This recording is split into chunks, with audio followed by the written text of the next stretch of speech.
Autolite and its 96,000 dealers present Suspense. Tonight, Autolite brings you Too Hot to Live, a suspense play starring Mr. Richard Widmark.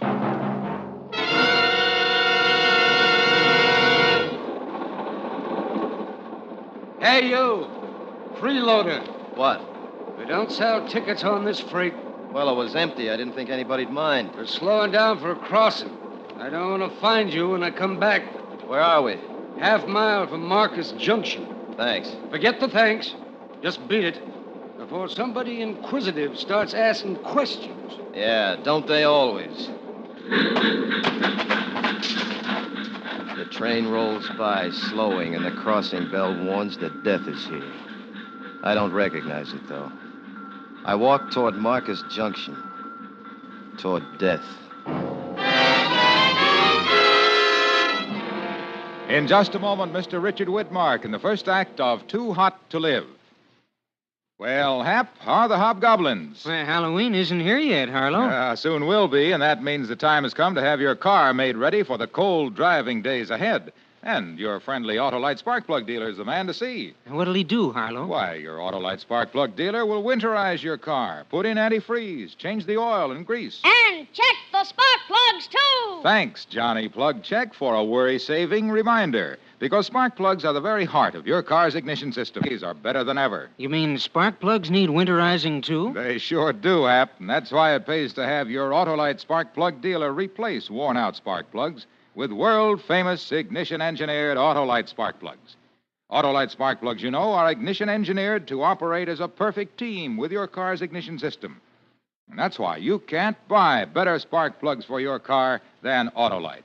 So, folks, see your friendly Autolite spark plug dealer. Remember, you're always right with Autolite.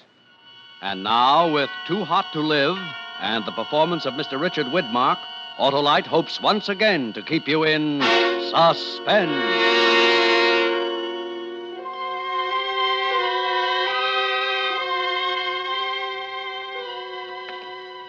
The sun is 11 o'clock high and starting to pucker the tar road leading into Marcus Junction. I'm heading in. Sweat's beginning to streak through the old suntan uniform, and my shoes are sucking tar every time I lift them. The sole of one boot busts loose and starts flapping against the road. That's bad. A drifter needs a good pair of shoes, and I'm on the drift. Marcus Junction, no different than 1,000 others like it. About a mile square of small buildings all pasted together. I walk a couple of blocks without finding a shoemaker. The town's almost empty this Saturday morning. And then a door opens ahead of me and a big man steps out. Really big both ways. Big high, big wide. He's wearing steel-rimmed glasses screwed up tight above the pug nose of his round face. And 6 full inches of hat brim circle the pink flesh like a halo. Why, good morning, son. My name's Benjamin. Benjamin Maxwell. Oh, good morning, Mr. Maxwell. Say, Benjamin, could you tell me... son. Call me Benjamin. That's the handle that shakes his pump. What's yours, boy? Jeff Casey. Jeffrey or Jefferson? Jefferson. Jefferson. That's a good name. Yeah. Now, look, don't think I'm changing the subject, but where can I get this fixed, Benjamin? Well, pretty socks. Yeah, they are at that. But who'll take care of this shoe? I'm going down to Stacy's for a Coke. Shoe fixture's right next door. Come along, Jefferson. As we turn to walk, I see his left side, gun holstered high up on his hip, and a gold star with the word sheriff glinting in the sunlight. Still wearing your old army clothes. I hear those duds wear like iron. You just throw them away when they start to rust. Uniforms wear forever. These have seen their last war. What were you in, boy? Air Corps, captain. Pretty uniform, sweet pay, and lots of respect. You miss it, Jefferson? Maybe I do. What are you looking for now? I'm not looking for anything, just living, more or less. Oh, man ought to find more to do with his life than that. It's all the same to me. I could die today, and it wouldn't make any difference. You got a bad taste in your mouth, but you'll spit it out someday. Say, how do you like this weather? If it gets any warmer, it'll be almost too hot to live. In a manner of speaking, you understand. Yeah, I understand. Here's the shoe repair. I'll be next door. Leave your shoes and waddle in on them pretty socks of yours. I'll buy you a drink. Coca coffee. The shoemaker tells me that my shoes will take a couple of hours, so I start next door to join Benjamin. I don't know, maybe I'm feeling pretty good, but I pull an old schoolboy trick of mine. I take off my socks, roll them up, and throw them on the counter with my shoes. Then I walk outside to feel the cool, shaded cement prickle up through the bottom of my bare feet. Through the store window next door, I see the 4 people in the restaurant. Benjamin waves for me to come in. Inside the entrance, a blonde waitress is arguing with a tall sliver of a man who's showing about 3 inches of wrist and shin bone below the edges of his clothes. The squat, moon-faced grill man has his pop eyes focused intently on the argument. I go in, walk over to Benjamin, and sit on the next stool. Oh, Jefferson. Hi, Benjamin. Came for that coffee. In a minute. Rachel's about finished. Try it somewhere else, Pop. Let me alone now. I'm busy.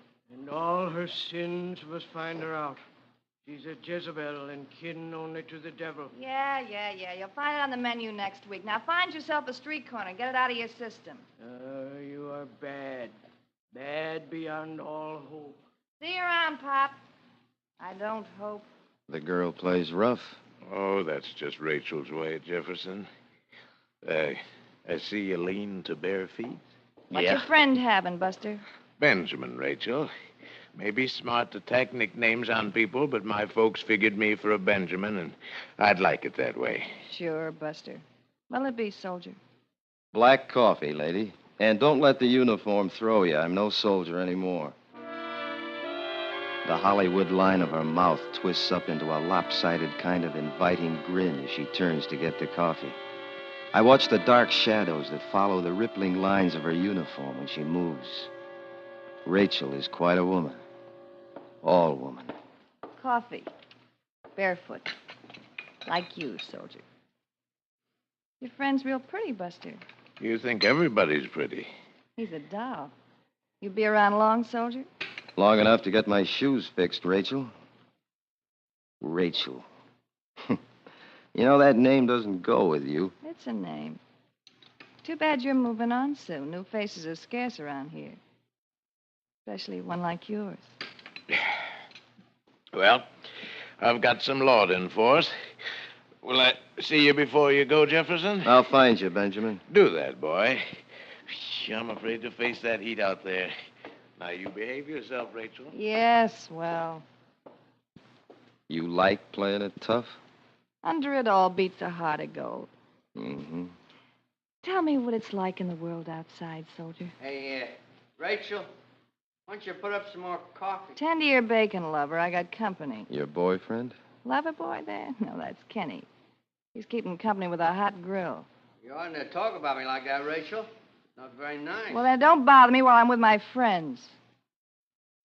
Hey, soldier, I'm off about now. Let you and me go out to the carnival for a couple hours, huh? Hey, you. You let her alone. Don't you go with her. You hear? Yeah, I hear, Kenny. Well, I'd like to, Rachel, but how do I go barefoot? Oh, forgot. Got any other ideas?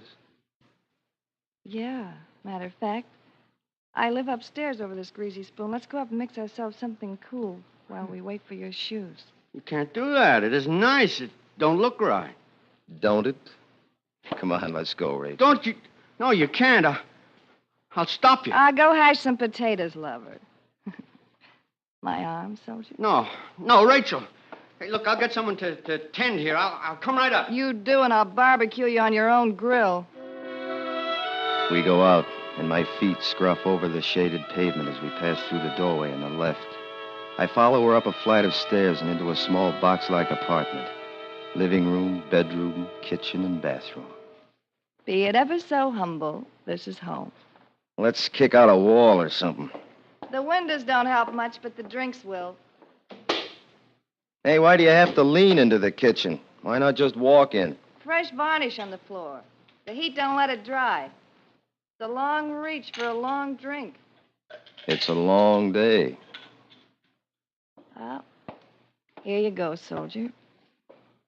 Don't you believe in mixing anything with your liquor? What for? The cubes will melt. Hmm.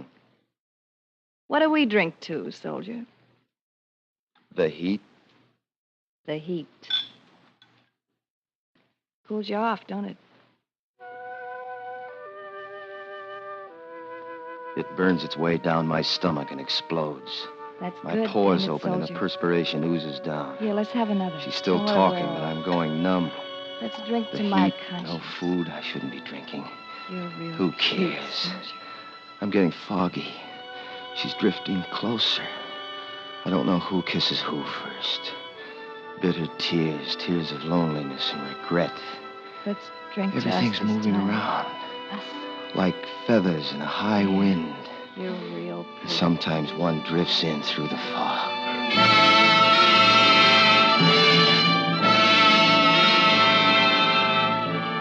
We're drinking. How many? I don't know. Another drink. Breathing, sucking down scorching air, hot, damp waves of heat. Clumsy suffocating. soldier. Here's She's another close. glass. Can smell perfume, cheap like tin earrings. How? Black rolling in, black velvet. And the shimmering heat, wavering like plucking a taut string. Wavering, wavering, wavering.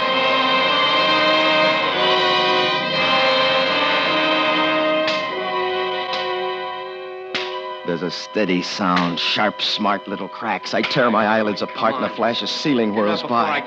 A purple-red mass is coming toward my face, and when it hits, there's a sound in the ceiling moving the other way. Laugh this off. Laugh now, why don't you? A frozen kind of pain is seeping through to my brain, and I can make out a voice now. Then laugh. I want to hear you laugh. I get my hand up to my face, and I wipe my eyes. Come on, wake My up. hand comes away You wet, hear me? sticky and red. The ugly purple mask comes. Awake now? Swell. I got something for you. Let me alone. There, in the corner of the kitchen. See how she's lying there? Take your hands off me. That's how I found her. You beside her, your filthy hands still tied around her throat. What's the matter with my hands? They're sticky. Wet. That's varnish and blood, your blood. See that knife in her hand? She cut you trying to stop you. You killed her. You killed Rachel.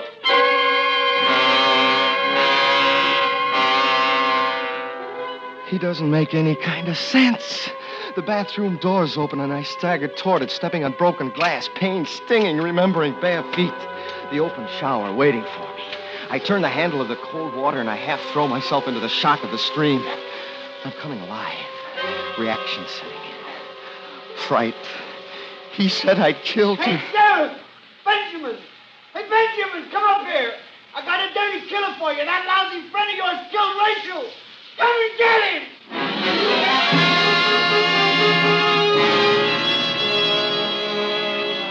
Kenny shouting out the window in the other room to Benjamin. I gotta get away. I gotta think. What happened? What? I get through the bathroom window out into the glare of the sun. My feet hit the scalding tar of the marquee. I scramble across it, drop to the street. A narrow alley, and I'm running down it toward the fence that blocks off the far end. A garbage can near the fence and a woman putting something into it. I jump, reaching for the fence. Hey, what do you think you're doing? Let me go! Let go! Pick up that garbage, you Let crazy... go! I didn't do it! What do you mean? I saw you kick it over. I'm not going to clean up that mess. I didn't kill her! Take your hands off me! Why would I kill Rachel? Why would you kill... All right, Jefferson. Come along and tell me why you killed Rachel.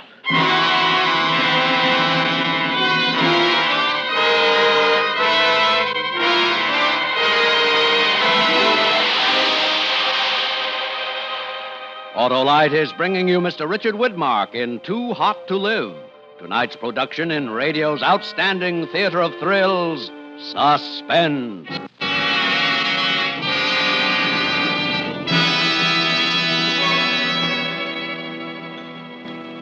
Hey, Hap, did you hear about the wise witch? What about her, Harlow? She brought her broom in for a tune-up. The Autolite spark plug dealer tightened the straws, tightened the handle. And check the spark plugs, too. He would have if that broom had had 'em, Johnny Plug Check. Spark plugs are the heart of a car's ignition system. One of the keys to efficient engine operation. And did the witch understand, Harlow? Why, sure, Hap. Being a sage sorceress, she knew all about ignition-engineered Autolite spark plugs, the spark plugs that are world famous for quality and dependability. Why, she even knew that Autolite spark plugs are used as original factory equipment on many leading makes of America's finest cars and trucks. Did she know it pays to have spark plugs winterized, too? She sure did, Hap. And she knew the place to go was to her friendly Autolite spark plug dealer. Because he can put in antifreeze, change grease and oil. And check the spark plugs, too. Yes, folks, see your friendly Autolite spark plug dealer and have worn-out spark plugs replaced with ignition-engineered Autolite spark plugs. And whether you choose the resistor type or the standard type, you can be sure you can't buy better spark plugs for your car because you're always right with Autolite. And now, Autolite brings back to our Hollywood soundstage Mr. Richard Widmark in Elliot Lewis's production of Too Hot to Live, a tale well calculated to keep you in suspense.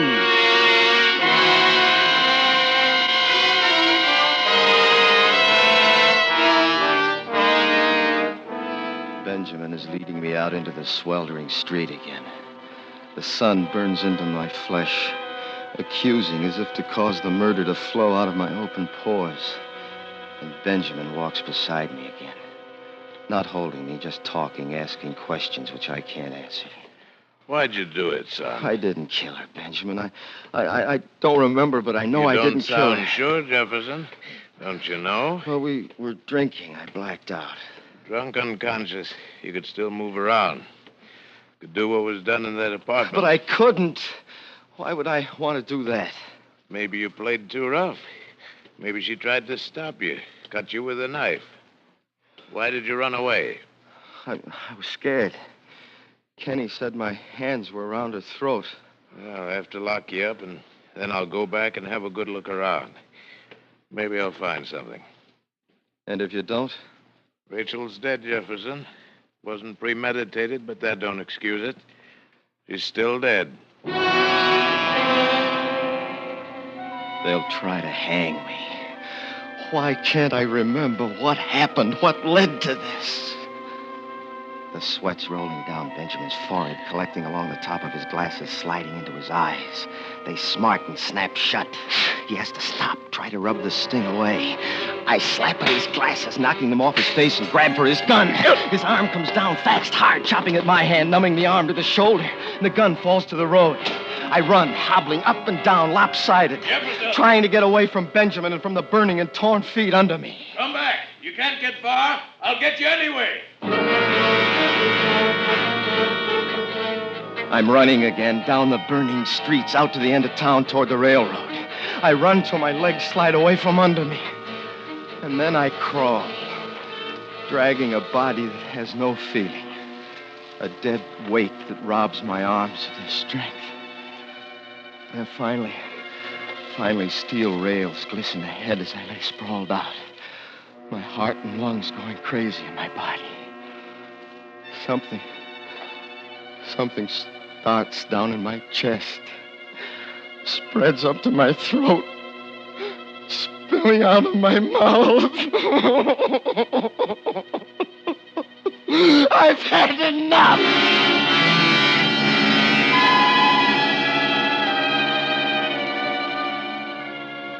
An hour has passed, and the sun is moving away toward the west. No trains have passed, but it's all right. I know what I have to do now. Find Kenny. And one way or another, force him to tell the truth. For he must be lying.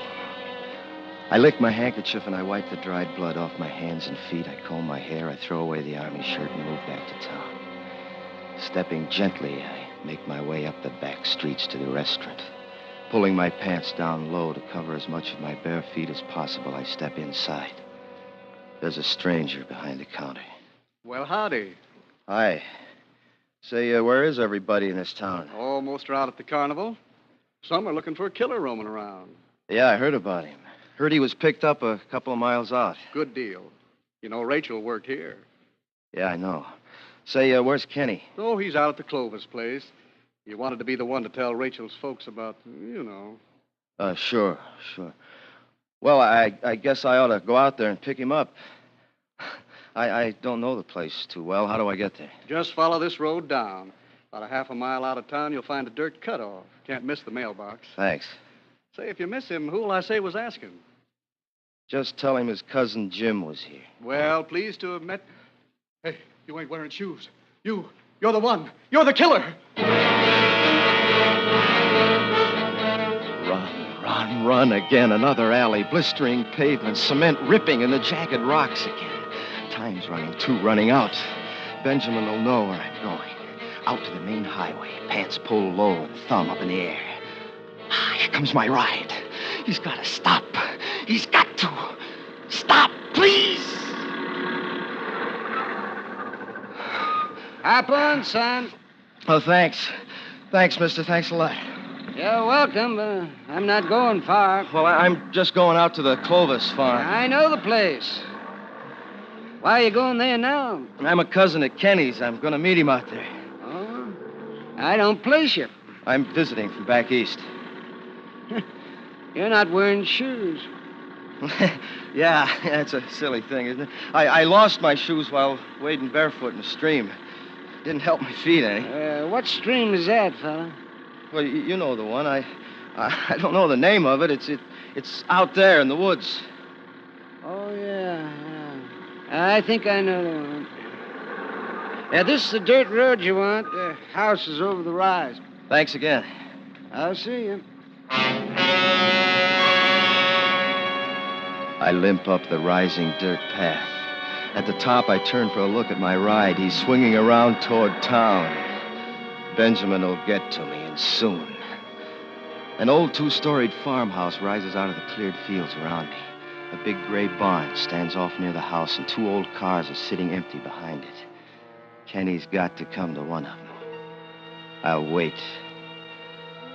Time, still running out and away from me. Little shimmering waves of heat rise off the tin hoods of the cars. Here he comes. Now or never. Hey! Help! Quiet! Quiet or I'll break your back. I want the truth, Kenny. The truth if I have to kill you for it. I didn't kill Rachel. You did! I didn't! I didn't! You killed her. You were crazy jealous. No! Yes! You came to check up. You found us drunk and you got wild. You killed her. I didn't. I can prove it. How can you prove it?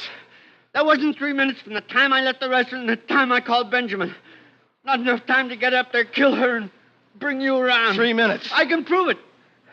That's all the time. You did it. You have cut hands from a knife. Those hands were still around her throat when I came in. You killed Rachel. And there it is. He isn't lying about the 3 minutes. That gloating smirk on his face tells me that. I had killed her. The horror of this afternoon had been for nothing. I tried to save my life, and instead I'd proved myself guilty. Tied the rope finally and for all time around my neck. Shoot him! Don't just stand there. Shoot. He's the man who killed your daughter. He stands there watching. The gaunt sliver of a man with shins and freshly scarred wrists exposed below the edges of his clothing. A double-barreled shotgun is cradled in his arms, but he just looks at me. A wild fire striking out of the black pupils of his eyes. Shoot him! He killed your daughter! He killed Rachel! So you're her father. I thought it was just another nickname. She was no daughter of mine. She was born to me, and I named her Rachel from the Bible. But she was the daughter of Satan. I'm sorry, Mr. Clovis. Go on, shoot him! Because of him, Rachel's dead. She dead. turned away from me, but within me the voice was strong. I followed her, begging, to the place where she lived. I'm sorry. I was drunk, in crazy. In that apartment, the stench of drink like an evil cloud. You lying there, drunk with the devil's fever. You were there. Shut up, you crazy old fool. And it came to me like a voice from on high. And I knew what I must do. You killed her. It wasn't me, it was you. Now you did it. Why couldn't you keep your mouth shut? And you knew he did it, Kenny. You tried to make me believe that I'd been the one. Why? You and tramps like you. Always keeping her from me. coming along every time. But I couldn't know this, Kenny. You didn't care. You laughed at me. You made Rachel laugh at me. I passed the old man when I went up. I knew as soon as I walked into the room. You tried to blame it on me. Well, why not? It wasn't the crazy old goat who killed her. Now you killed her, and you'll die for it. Give me that gun, old man. No, Kenny, not now. Come on, turn around, soldier. No. Turn around and see it when it happens. Pull up your gun, Kenneth. No. No!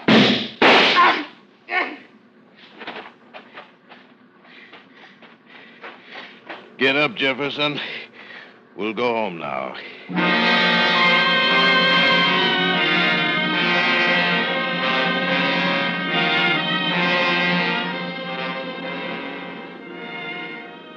The sun is moving down low in the skies, and a cool, light breeze has come up from somewhere. I'm leaning back on the front seat beside Benjamin, breathing deeply, evenly, feeling the goodness of just living seep through.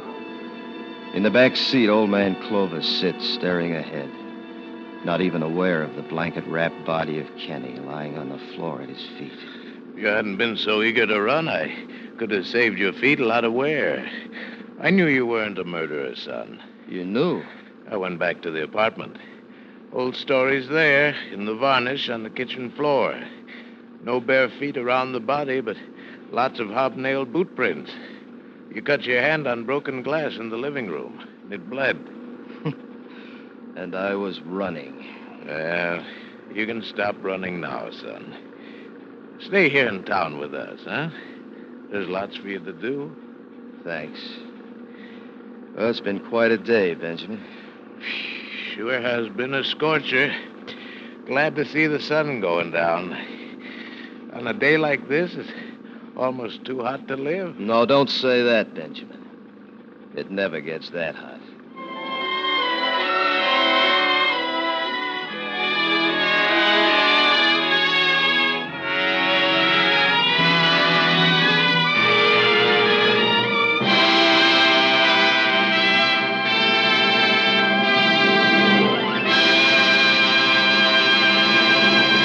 Suspense, presented by Autolite. Tonight's star, Mr. Richard Widmark.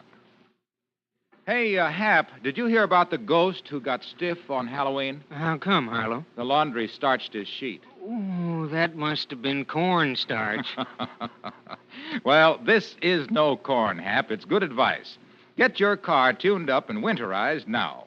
And remember, Autolite makes more than 400 products for cars, trucks, planes, and boats in 28 plants coast to coast. These include complete electrical systems used as original equipment on many of America's finest cars. Generators, coils, distributors, voltage regulators, wire and cable, starting motors, and electric windshield wipers. All engineered to work together perfectly as part of the Autolite team. All engineered to give you unexcelled Autolite service. Don't accept electrical parts supposed to be as good. Ask for and insist on Autolite original factory parts at your neighborhood service station, car dealer, garage, or repair shop. Remember, you're always right with Autolite. Mr. Widmark may currently be seen in the 20th Century Fox production, Darrell F. Zanuck's No Way Out. Next week on Suspense, Mr. Herbert Marshall as star of Victoria Cross. And in weeks to come, you will hear such famous stars as William Holden, Cary Grant, Ozzie Nelson, and Harriet Hilliard, all appearing in tales well calculated to keep you in suspense. Suspense is produced and directed by Elliott Lewis, with music composed by Lucien Moraweck and conducted by Lud Gluskin. Too Hot to Live was written for Suspense by Sam Rolfe. And remember, next week on Suspense, Mr. Herbert Marshall in Victoria Cross.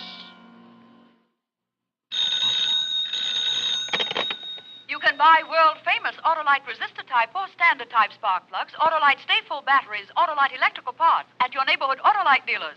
Switch to Autolite. Good night. When you give your time or your dollars to the 1950 Red Feather campaign, you're giving to the best possible cause. Your community chest benefits everyone. Won't you help now? This is CBS, the Columbia Broadcasting System.